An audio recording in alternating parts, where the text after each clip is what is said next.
next guest is an international supermodel who made history when she became a cover girl at the age of 69. In her new book, A Woman Makes a Plan, Maye Musk looks back on a life of lessons and celebrates her proudest accomplishment, raising 3 children alone, including entrepreneur son Elon Musk. Please welcome Canadian supermodel Maye Musk.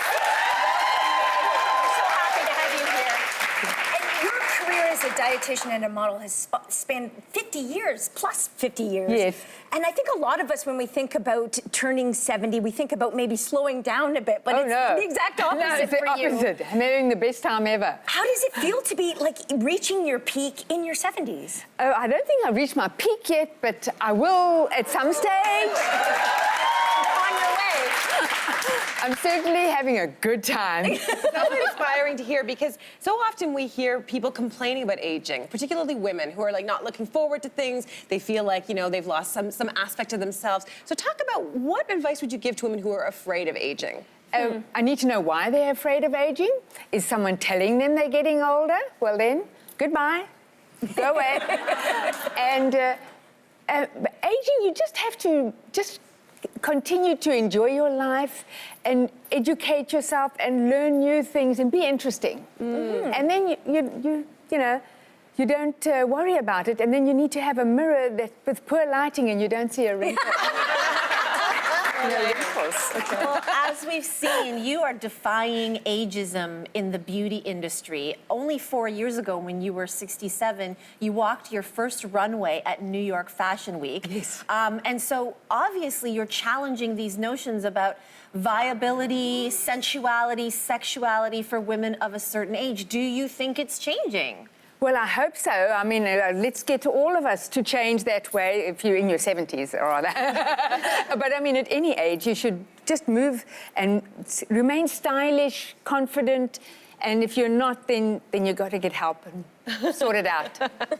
Good advice. Someone who's a big fan of yours is Beyonce. You were in Beyonce's video for Haunted. It was really cool.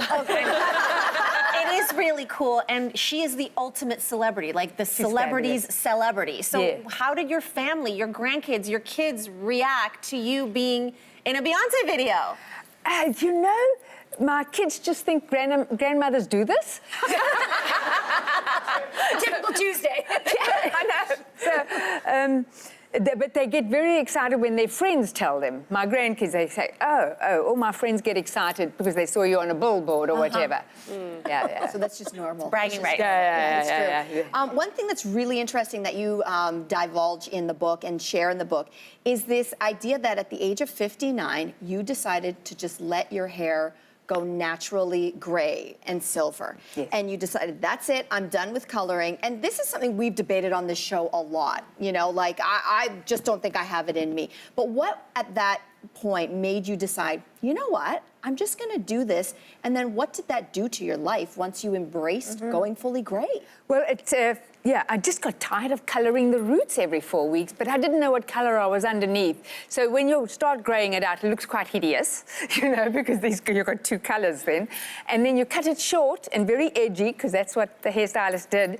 And suddenly I was this hot model of 60. Who knew? Did that change? Yes, completely changed. Okay, what happened? What happened after that? Well, then my agent said I'll never work again, so I left my agent. And then I came to Toronto for Fashion Canada for my first editorial, and I said, where are all the models? They said, it's only you. That's never happened. So I did a fabulous editorial, and then I did cover of El Quebec, and then billboards in Times Square. Immediately I had 2, and then campaigns. So did you ever call the agent, being like, ha, ha, ha, ha, Yeah, exactly. Yes. Big mistake. And then at the age of 69, you become a cover girl, the oldest cover girl actually in history. Yes. How significant was that for you? Well, as a model, you always dream that you'll have big beauty, it's called a beauty campaign. But then by 21, you stop dreaming that because it would be ridiculous, you know. And then I got the call. They loved my Instagram photos. I got the call, and I thought, okay, it still doesn't mean you got the job. But then I got the contract. Wow. And I've just been on a ride since then. I don't have to audition for anything. You want to know what it's like to line up with 300 women to try and get a job? I don't have to do that anymore. Oh my God. Yeah. So you're going to celebrate these incredible and amazing successes that you've had, but you also delve into some more dramatic low points of your life. In particular, the abusive relationship that you had with your ex-partner. So talk about why it was important for you to share those moments. Was there ever a moment where you doubted putting that in the book? Well, first of all, Elon, Kimball, and Tosca said you've got to talk about your struggles, because of course they lived through all this. Those are your children. My 3 children. Yep. And so then I did, and then I said to the publishers, take it out, please. It doesn't, it's too sad. I don't want it, I want it to be a happy book. And they said, it's got to go in because other women are in the same position. And I'm getting so many messages to say, I've just been through this, I'm in this, I need to get out. And we stay in it too long. And of course, when you're in an abusive relationship, they stop you from seeing your family and friends. So go to your family and friends. Yeah. You came through that. You survived, Yes. and you are thriving, clearly. And you thrived as a mother. You thrived with your children. You have 3 very successful children. Yes, yes. Kimball owns a chain of restaurants. Yes. Tosca is a filmmaker. Yes. And of course, Elon, he founded whatever, Tesla, SpaceX. Like, no big deal, billionaire. What is the key ingredient or ingredients to raising healthy, productive, loving children who are close with you still? Well, first of all, I fed them well and actually inexpensively, because I could only make bean soup and peanut butter sandwiches because fruits and vegetables in season, you know, you do what you can to feed them so that they are healthy.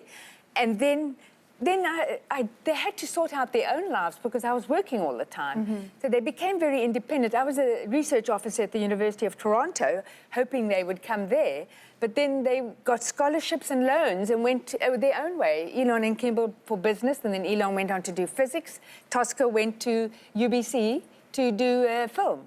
And now she has Passion Flicks, her own platform, because women are not always treated so nicely in the film business, and now she has her own business. Female directors, strong women in all the stories. Yeah.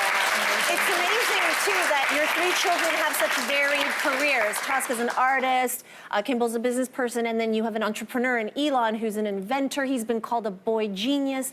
Did you know that your child was a genius, and Yes. when? I knew at 3, and I told people I have a genius, and they said, you're such a mother.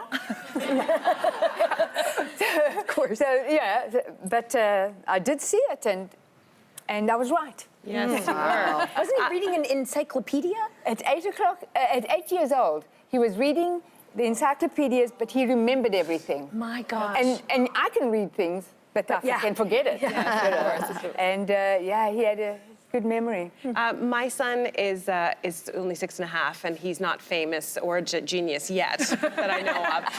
But I think a lot about who he will be, and I wonder sometimes if he ends up being in the public eye, how I will react to it. Because as I was mentioning earlier on the show, there's a lot of awfulness that happens online, and I can handle it myself. But watching as a mother, my son being raked over the coals would be a whole different experience. I'm wondering, how have you dealt with maybe criticisms in the media of your son? Well, if you take on the fossil fuel industry, you are going to get a lot of backlash. That's trillions of dollars are fighting you. Yeah. And in the beginning, Kimball and Tosca said, you can't say anything.